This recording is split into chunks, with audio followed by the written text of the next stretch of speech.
I'm going to go over a quick crash course in of inner engineering, a program designed by or lessons designed by this man named Sadhguru, if you haven't heard of him. He's quite an incredible man. I really recommend looking him up. I actually have flyers.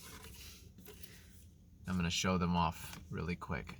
He's going to be in LA on the 30th at the Shrine Auditorium, and you can actually go and see him. He's going to be speaking about karma. The event's called Karma, Master Your Destiny. I've been reading his books for a little while now, and I'm going to go over a quick crash course of inner engineering, as he calls it. It's something that if you remind yourself every hour or so throughout the day, it will drastically improve the way you move through life, because you'll be kind of shifting your mindset towards 5 fundamental understandings that if you approach life through these simple truths, if you make these truths your truths, life just becomes more fulfilling and just improved in many ways. The first rule, or the first lesson of inner engineering is, these are my rules. And this means that you take responsibility for the rules that you set. If you want to follow a rule, you have to take that rule as your own rule, that you're the one who is putting this rule on yourself because you believe in the power of the benefits that will arise from it. So if Sadhguru is recommending something, let's say like do your sadhana every morning, do your, certain meditation, let's say you're practicing a certain meditation, doing it daily. If you set that rule, but in your head you think to yourself, Sadhguru wants me to do these meditations, then it's not yours. And therefore you're going to be much more likely to feel like it is imposed upon you if ever you feel a lack of will, a lack of, if you're just not feeling like doing it. So these are my rules. That's the first one. Number 2 is everything is the way it is. It cannot be otherwise. You'll hear him saying this a lot. And there's a couple of different iterations of this that I've heard of in the past.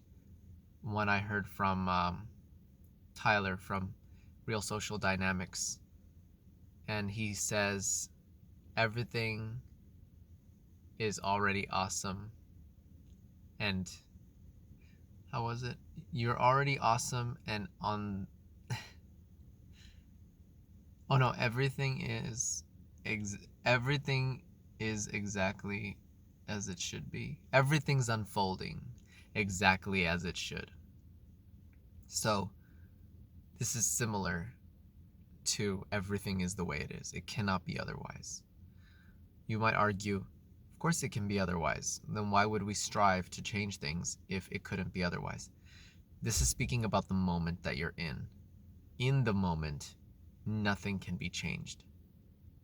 Something can be worked towards a change for the future. That's a total possibility. So this is an acceptance message, that you accept things the way they are. If you accept things the way they are in this moment, which is definitely very challenging, I struggle with this all the time, then it creates a certain sense of peace within you. Your body relaxes. Your mind relaxes. Your mind's not constantly stuck in these dramas, just thinking of like, he said this and I said that, and Eckhart Tolle does this a lot, where he's like, just, be like an old person grumbling all the time, just like complaining and bickering about something that they wish was not the way it was, you know. And it's a futile effort. It's a mental masturbation. It's a battle within your own head that you're not winning, right? You're not making any progress towards anything but wasting energy towards nothing. So accepting that everything is the way it is, if you say this to yourself, you're helping yourself create this peace within you, peace for how things are. And then of course you can take action towards changing those certain things if you want them to be different.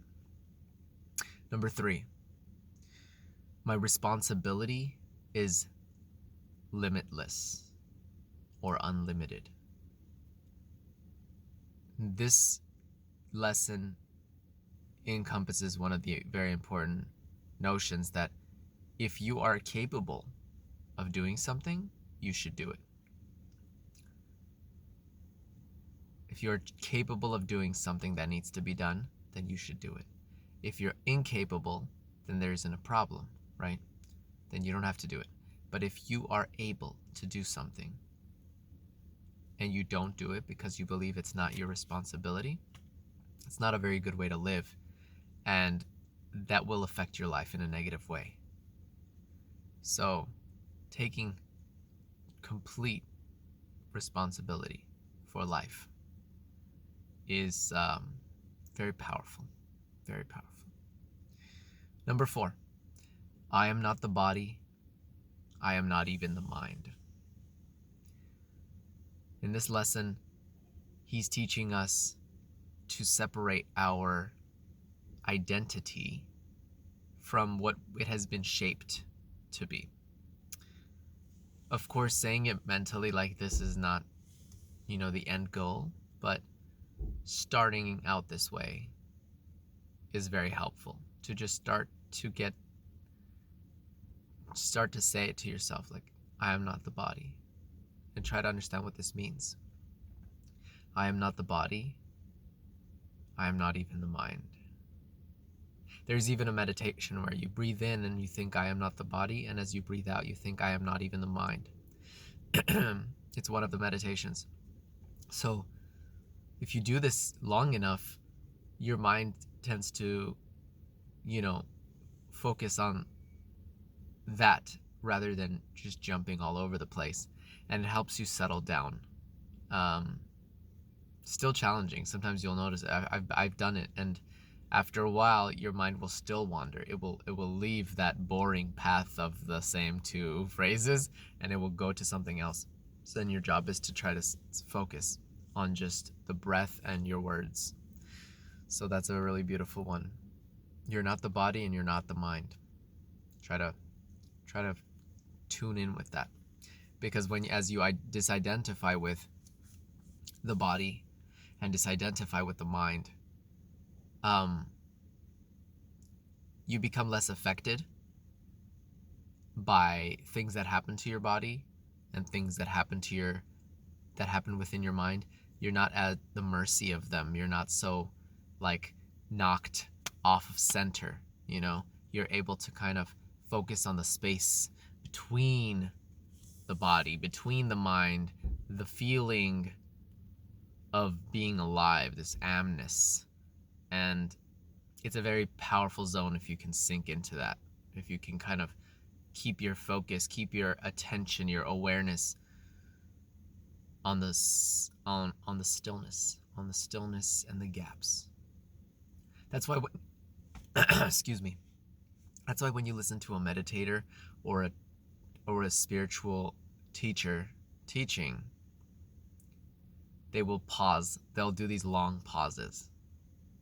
And the reason is not because they're trying to pretend to be holier than thou, although some people do this, but it's because when you are not focused on the external kind of circumstances of what is happening through the body and the mind, you leave more gaps in between, like I'm doing here. It allows for those words to breathe, for those thoughts to settle and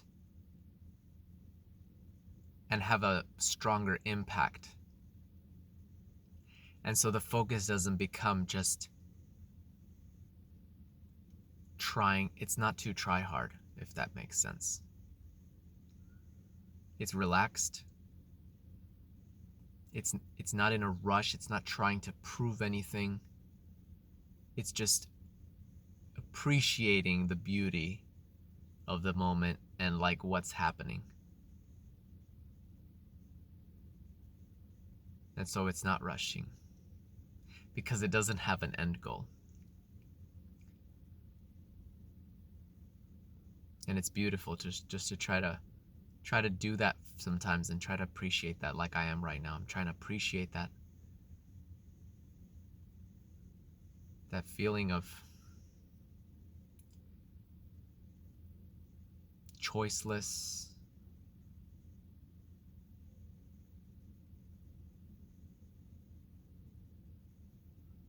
and effortless.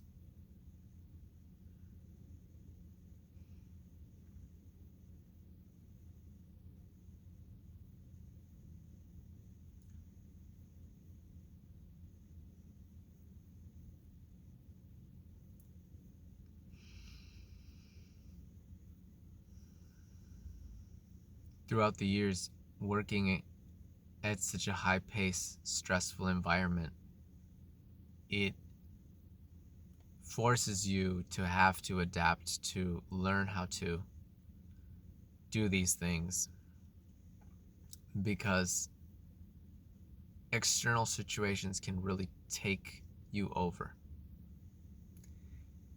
and they can ruin your life if you allow them to become the main focus, right? If you allow them to take over you. And I still struggle till this day when you're in a very fast-paced work environment where lives are at stake. It's very hard to be centered when things are chaotic. But I make that my spiritual practice. I'm like, my effort is to try to get to the point where I can be centered in a room where everything's just in turmoil and chaos, and animals are not doing well, and people are frantic around me, but I can remain centered. Anyway, I kind of digressed on that one for a while. The last one, number 5. I am a mother to the world. Now, if you're a man, you might think, I'm not a mother. Maybe I can be a father. But there's a significance to being a mother. Being a mother has that quality of nurturing and caring, and like this sacrificial quality, which fathers have as well, but mothers have this in a very, very, like, much more potent way. You know, the child has come through them and they are bonded at a deeper level with the child. So if you can look at the world as a mother and care for the world like a mother does, be a mother to the world, then I don't know what else to say. That's the ultimate, of ultimate graceful act that you can do, is being motherly. So that's it. I hope you enjoyed those. Went a little longer than I wanted to on the fourth one, the not the body, not the mind one. But I hope you enjoyed that. And I'll be seeing you in the next one. Keep living, loving, leveling up, and seize the moment to give you enough. Peace.